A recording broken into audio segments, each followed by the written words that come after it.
Takes a second to like connect. Yep.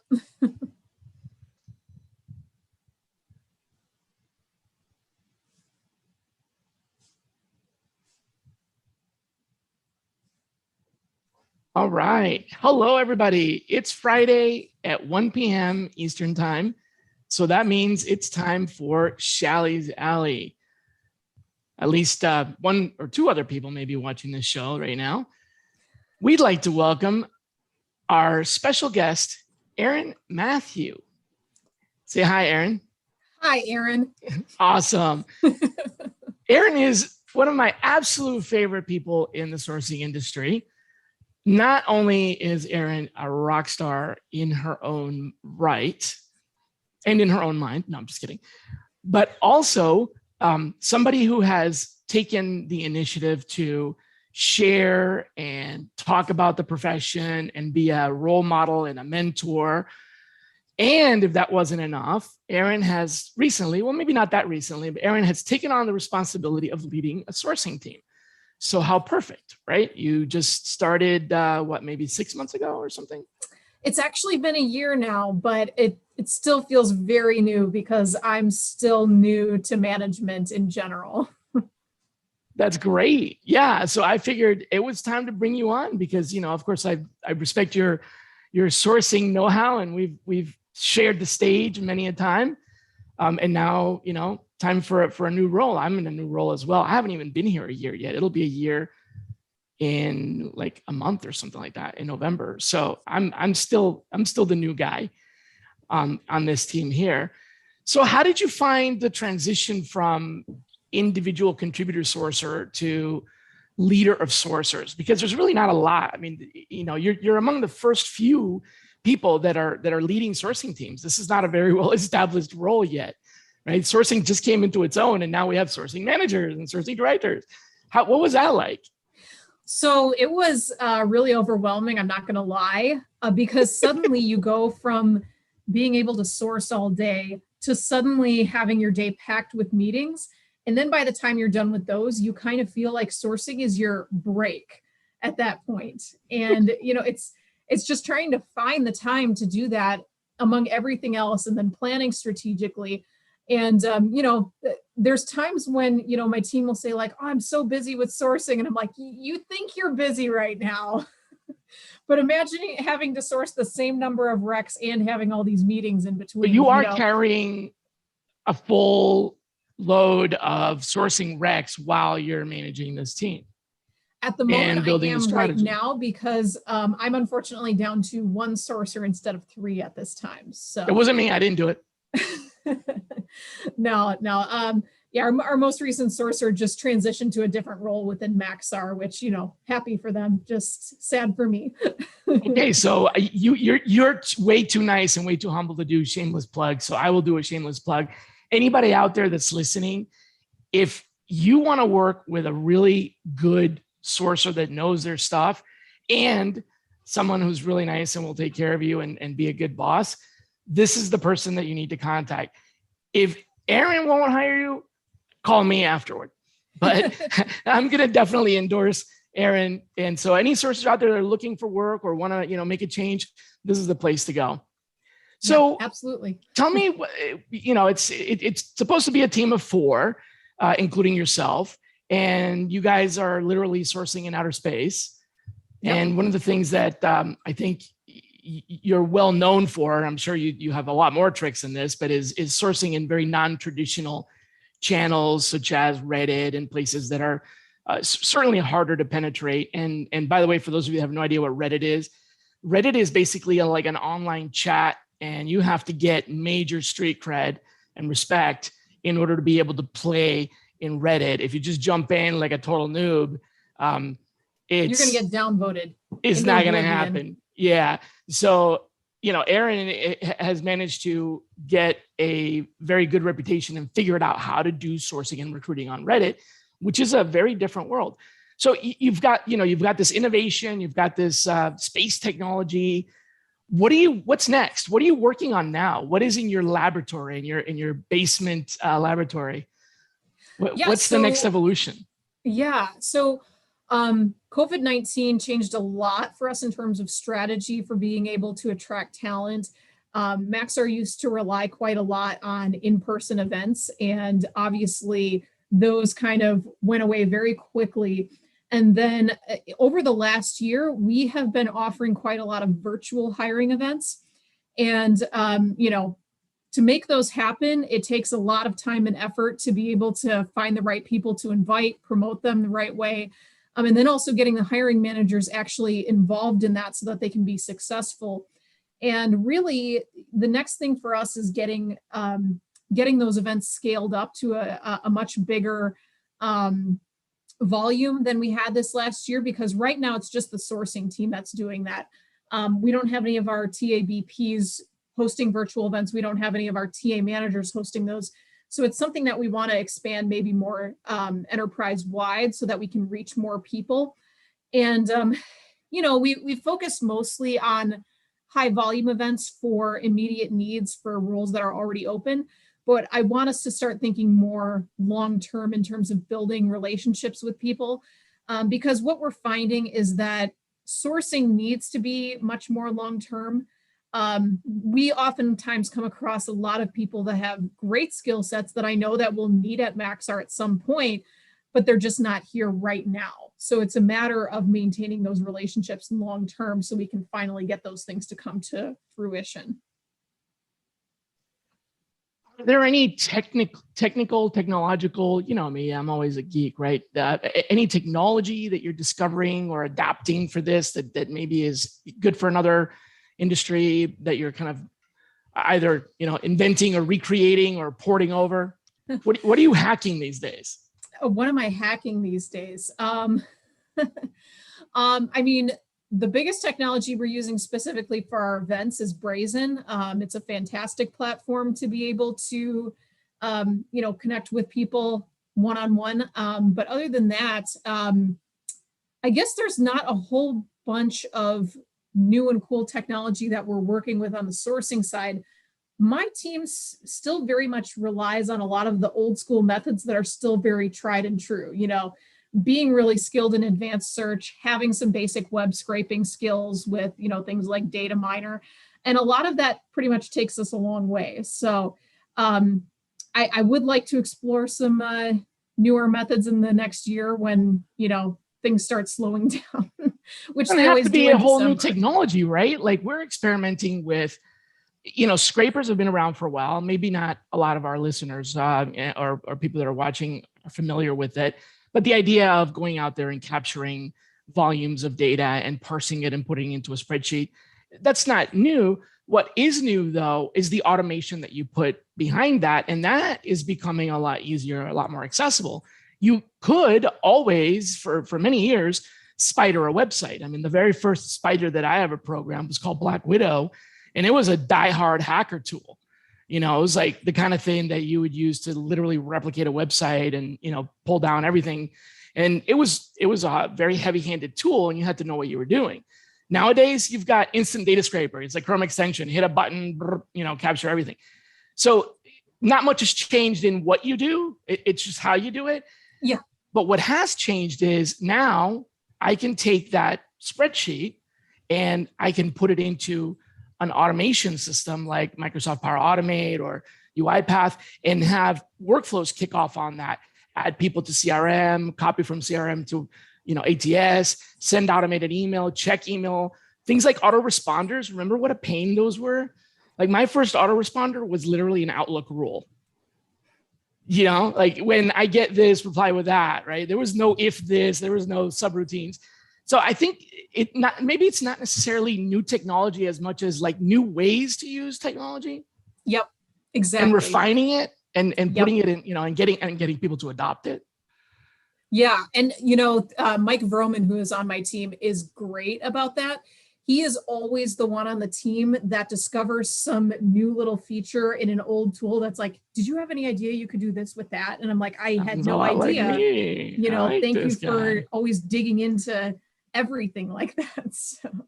Yeah, like on a show with Mike Askins, who's Microsoft Cloud expert, he told me about something in Outlook Calendar that I never knew existed. And I live in Outlook Calendar. I mean, it's been I've been using Outlook Calendar for, since I can remember. And he told me that if you go into the box where you type in at the top of the calendar, you can actually type in natural language like next week or next Monday, and it'll take you there.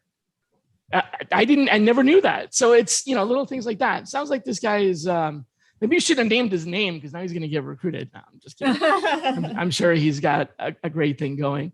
Oh yeah, definitely. What would you say is the most important thing that you get out of a sourcing team? What makes having a sourcing team indispensable? So a lot of people will disagree with me on this, and they'll say it's got to be hires. If you're not getting hires, then what's the point of a sourcing team? I say that influencing hires is what is crucial to a team, and that can happen a whole bunch of different ways. Yep. It can be something as simple as providing market intelligence during the intake, because let me tell you, telling a hiring manager the reality of what is out there is often going to shape exactly what they do with those candidates that you submit. For example, all of the sourcers on my team are required to come to their intake with a Talent Neuron report. If you don't know what Talent Neuron is, it's a program that it's definitely not free. It's very expensive, but if you have it, it's definitely a tool you should get the most out of. But it provides thousands of data points for any role that you type into it, and it gives salary data, it gives market availability, any of that. And because we bring that to our intake, I feel like hiring managers make quicker decisions. They have a much more realistic view that, there aren't going to be 5 more people just like this that you just want to shop around for. So I think that is one way that you can definitely influence a hire. Even let's say you get someone that makes it to interview and they totally bomb the interview. Maybe that forces the hiring manager to say, you know what, the person I interviewed yesterday that applied, they're not so bad, I better go with them. So there's a lot of ways that you can influence a hire versus getting fills. Obviously, it's great when we get a fill with a source candidate, but I think that the actual influence that a sourcing team has on TA often can't be measured by metrics. And not by metrics of hires. I know that. Right. I'm with you there 100%. Yeah. But the influence that we have, I think, is an understated, in terms of importance to TA. I'm totally with you in that. It's been something that I've been talking about for 20 years. Sourcing is a solution. It's not the outcome, right? If you expect sourcers to have the same outcome as recruiters, then what's the difference? Right. So exactly. If the value of a sourcer is to do the same job a recruiter does, then that's not the value of it. Yeah, then you have a recruiter. I mean, you just replaced the name with a different name and it's the same job. So what is so different about it and what is so valuable? And to me, I've always maintained that decision support is our number one value add, not just in sourcing, but in all of TA. I think all of TA's biggest contribution is decision support, because ultimately, Erin, we don't get to decide who we hire. We influence. Yes. We provide the lead. We can provide you alternatives. We can provide you options. We can ensure diversity. We can all these other things. But at the end of the day, or the week or the month or the year, you, the hiring manager, have to live with the choices that you make. Sure, we can help you make better choices, but you live with those choices. And even the organization, the entity, the company that is doing the hiring depends on the hiring manager making that decision. So the hire is really not where we add value. Where we add value in TA is to provide the ability for executives to make decisions, hiring managers to make better decisions, the right decisions. This could be competitive intelligence. This could be talent pool identification, market mapping, or simply better leads or diversity leads or whatever, right? We can work with them in all those ways. And I would say the same thing for a recruiter. The biggest value a recruiter provides is not in a hire, but in fulfilling the vision of the organization. So if the organization says, we have a vision, we're going to grow by 10%, the value the recruiter has is in their direct contribution to that growth. That's the value, not the number of hires, because those hires could have happened with or without that recruiter. Exactly. So, you're saying that your value is a commodity that can be done by anybody else. That's not the case. Good recruiters hire better candidates so that's where I think the value is. I completely agree with you 100%. So what troubles you what's bothering you, frustrating you, keeping you up at night in this, sourcing leadership role? So I would say still a lot of lingering attitudes from hiring managers. We all have the frustration of he's just not the right fit. And it can mean so many things. And in a world where many of us in the sourcing world are trying to push forward to make a more diverse workplace, to make a more inclusive workplace, we still have the frustration that at the end of the day, we don't make those final decisions. And that's what really keeps me up at night is how do I convince someone you're unintentionally excluding this person because of this, or, you don't realize what you're doing when you make this kind of decision. That's really what keeps me up at night. But is that really our fault though? It's not our fault, but I still think that we have a responsibility to do whatever we can that's in our power to. We do. Absolutely. But we also need to be able to get the tools to be able to do that. So I'm hearing you, the hiring managers are giving you, what I heard was the hiring managers are giving you kind of wishy-washy feedback, right? Like, I just don't know why, but they're not a fit. And they're not giving you any specifics. You may suspect that you know the reason why they're giving you that feedback, but if you don't have the tools to demonstrate that, prove that, or somehow counter that, then you're not being provided that by the organization. So it's not your fault, but you do have the responsibility. However, you also have the responsibility of going to figure out what those tools are. So that's when you go back to your manager or your leadership and say, this is happening. I can't prove it, but I think this is happening. Let's spend some time and energy proving it so that we can solve it. Not because I want to be right or look good, but because it's the right thing for the organization. And I need this tool in order to do my job better.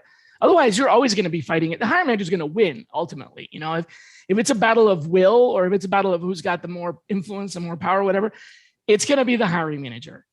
Even if you're the head of TA, hiring manager is still going to carry a lot of weight. There's things they can do, right?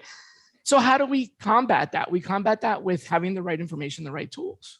Yes, and lucky for us, we're really good at research. So, for example, I had a manager at one point that during the intake, he said, I only want candidates that come from these schools. And my jaw pretty much dropped because, for one thing, we're an OFCCP employer. So that alone is a compliance concern right there. So right there, you can't do that.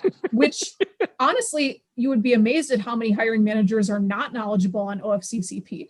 So being knowledgeable on that and being able to educate them is the first step, but then also saying, okay, you want people from all of these Ivy League schools, but you also are telling me that you're looking to build a more diverse team.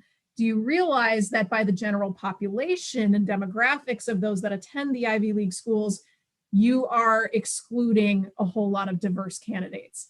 Yeah. And I don't think that they really think Here's the demographics. Let me show you, right? Right. Population of graduates in each of the categories is such. And so how am I supposed to go here and how am I supposed to get 10% of something that doesn't have 10% of it? Right. Exactly. So we can't just limit it to the schools.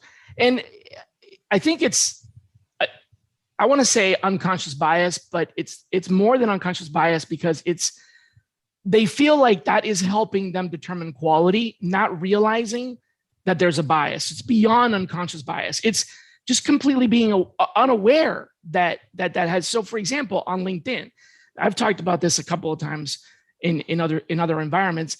You probably remember I used to teach at Temple University, and I had students that would, as part of the curriculum, I would help them improve their LinkedIn profile. So when they graduated, they would have a better chance of getting a good job, right? A better job or whatever. Well, I was always recommending that people have a photo on their profile because research showed having a photo on your profile increases your ranking in search results. So when somebody searched for somebody with your skill set, you're more likely to come up first if you have a photo than someone else that has the exact same content as you, but no photo. So the photo, was one of the ways that an SEO trick, right? To improve your SEO for your profile. And I've been talking about that for years, but I had a student that challenged me, stood up and said, I took my photo down and I got more calls from recruiters. So literally the exact opposite of what I was professing, right? I'm saying, put the photo on there so that and he's like, I took it down and I got more. Now his name was a very mainstream sounding, Anglo-white name, but he's a Black candidate. Not only was he a Black candidate, but he also was at a really good school and had a military background. So, a good military career, then went to school at a really good school, but was not getting any calls when he had a photo, takes the photo down, and all of a sudden, right? And so that woke me up to thinking about this. And I then started asking other people, and I found out that people of Middle Eastern background, if they're female, they will not share their photo very much. Some do, but most don't, because it's culturally unacceptable. People that are Asian, generally speaking, if they wear glasses, they're embarrassed by that, because again, so there's all these cultural biases that are native to that culture, right? That aren't even about us, that make people not include their photos. So now you have a system that will rank you higher if you have a photo. Think about it. Do the math. LinkedIn has LinkedIn's built-in bias, right? It's biased against diversity because diversity candidates, for various reasons, for their own cultural reasons, don't want to have a photo. Therefore, because you are required to have a photo in order to have higher search results, they're being left out, or they're at the bottom of the, if your policy is, we will take a look at the top 50 results and they're 51, then they weren't included systemically by the system that, And we know that LinkedIn's got plenty of problems with diversity, justice, any of that. So on top of that, really right? Not surprising to me. Yeah, but nobody talks about it, right? No. So it's the technology almost kind of like we would like to think we don't have any bias, but we go on LinkedIn and that LinkedIn is doing the bias for us. It's built right into the system. It's built right into the system. Yep. Yeah. So let me change tracks a little bit and talk about skills. If I understand correctly from the many conversations we've had in the past, you are very similar to me in that you're very much the, I'm going to keep, there's got to be a way, I'm going to keep trying it until I figure it out. You'll spend hours doing something that should only take you 10 minutes because you want to figure out a way to do it. So next time it only takes you 1 minute.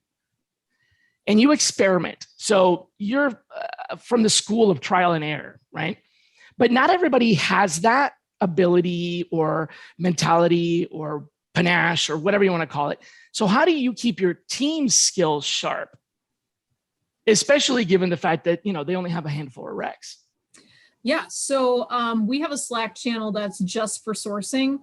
And I always encourage people, if you come across something cool, don't keep it to yourself. Share it with the rest of us so that we can go in there and play with that new tool as well.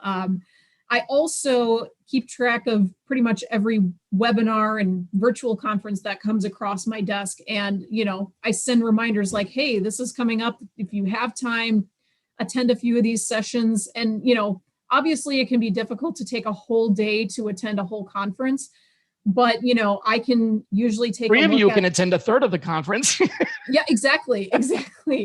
I always take a look at who's on the speaker lineup. And, if I think that there's a topic that I think they can benefit from, I'll be like, oh, I recommend that you try this. Or like, I know you've been looking for these kind of people. Now I know why you never show up to any of my chats, because I'm just kidding. You're always in all of them. So you send them off to, kind of report back and summarize. What did you find that was cool and share it? Can I get on your Slack channel? Unfortunately, it's a proprietary Maxar channel. I'm sure it is.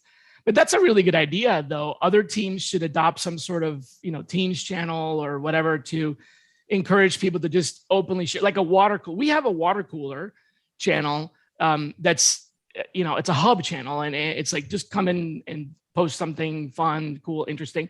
It sounds like you've taken that to the specialty of sourcing and said, anything that you discover, technique, tool, whatever. It doesn't matter if you think other people know it, just share it and we'll catalog it. Do you actually catalog stuff?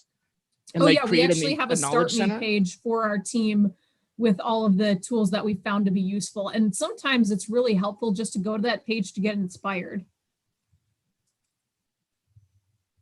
Like that, a discovery page.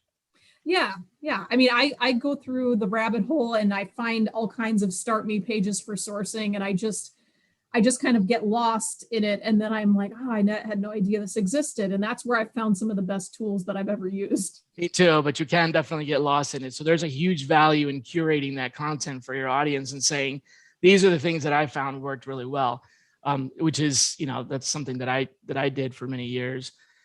Sometimes I discover it myself. Sometimes I read about it and I, rewrite it. A lot of times my ideas evolved from ideas somebody else had in a different channel, completely like unrelated to recruiting. That's how I discovered LinkedIn. There was no recruiting on LinkedIn when I joined. I was, I think I'm on the first 500,000 people, which is not super early, but pretty early. And there was I had to beg them to like, let me in and, there was no recruiting. And so, you just kind of go to these other places. I don't know if you remember this. There was a social network called 6 Degrees. Oh, I'd never heard of that one. Arguably, it's the first social network, online social. I mean, let me rephrase. It's the first online social network, because social networks have existed for a little bit longer than the internet, but it's the first online social network. And the concept was 6 degrees of Kevin Bacon. Like somebody knows somebody who knows somebody who knows Kevin Bacon, right? Oh yeah, so, I definitely heard of that. Yeah, it was that, and it didn't last very long. I think it lasted maybe a couple of years. It was the first, way too early to the market, right? People really weren't as comfortable being online as we are now. So, I was already familiar with that concept from having been on 6 Degrees. So when LinkedIn came out, I'm like, oh, it's like that, but so experimenting with those other things is a good use of your time. And I like that you're encouraging your team to do that, because then you have more people experimenting with it. And then you sort of curate it and share the best of the best, right? The greatest hits. Yeah. That makes sense. And no matter how busy we are, I don't see anything wrong with occasionally getting lost in the sourcing rabbit hole. That's sometimes where you learn the best things. And, you might lose a little bit of time during the day, but at the end of the day, you're learning. And I kind of feel like every so often you need that refresh where you remember why you get excited about sourcing, because you can easily lose that when everything's so busy and everything's important and everything is urgent.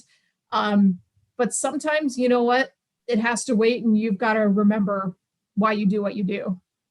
Yeah. And I think that's a good point, going into the world of like experimentation to discover something and feel good that you've tried something new and discovered something new. I like that. I never thought that would be one of the reasons that would be motivated, but I just do it and it motivates me. So now you're connecting the dots for me. Yep. Pretty cool. I do have to say that while it can be pretty distracting, it's also important to maintain a tenacity about it, because if you start, you need to kind of see it through. It's very difficult to come back and pick up to an idea that you didn't quite finish. If you experiment with something, like I'm sure when you were first starting on Reddit, imagine if you had just abandoned it and came back, you almost have to kind of relearn it, right? And let me add this: I think you're an introvert like me, right? It depends on the situation. I'm one of those weird combo people. I like to socialize every once in a while, but then I need to hibernate for a long time after. Yeah, I definitely need my downtime. And so people always are like, oh no, Shally, you give presentations. You can't be an introvert. Like, I don't like giving presentations. I don't like being on stage. I'm uncomfortable, but I tell you what, I do it for a very selfish reason. And it's not the reason a lot of people think. I don't do it for popularity or whatever. You know better than that. You know me. You know I definitely don't do it for that reason, because I'm often the unpopular speaker because of what I have to say. But I'll tell you why, the real reason I do it.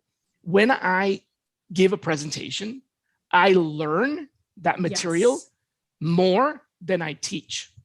So I force myself to make presentations as a learning tool. The other day, I was working with an executive coach, and they were giving me some tips on emotional intelligence, something that I completely lack. And I'm having a hard time absorbing it, right? So what did I do? I went and I did a PowerPoint on it. I created a PowerPoint. Maybe someday I'll share it with the world because I didn't do it for that. But I did it because I know that if I make a PowerPoint, I'll finally get it. And I did. Absolutely. So I literally taught myself a very small degree of emotional intelligence by creating a PowerPoint. And, and then when I teach it, again, I learn a little bit more. And every time I teach it, so it's like you're saying, you're learning by discovering. And I feel like you're also learning by teaching. It's very true. And that's entirely why I developed methods for sourcing on Reddit. It was at my very first SourceCon that I went to a round table with Greg Hawkes, and I thought, okay, if anybody knows how to source this platform, it's probably Greg. And to my surprise, he had never tried it. And I'm like, well, if Greg's never tried it, maybe this is a big opportunity for me to unlock a huge platform that nobody's really dove into that deep before. And so that's when I wrote a 3-part blog series about it. And as I was writing those 3 parts, I learned so much. And with every presentation that I do, I keep coming up with new content. It's pretty much endless because of that. Yeah, isn't that awesome? So like every time you teach, every people are like, oh, thank you for your knowledge. You're like, no, thank you, because I learned something. Yeah. It's like, I'm the one that got the better end of the deal here. So it's getting close to time here. I think we're actually a couple minutes over, but I'm enjoying this conversation so much. And I did want to give you a chance to, is there something you want to kind of get out there? Is there, what would be your closing remarks for our audience? I still come across so many people that are very early in their sourcing career. And they're always like, oh, I could never do what you do. I could never, I could never write a blog. I could never do this. I could never do that. You absolutely can. And there's people in the industry that are willing and eager to help you.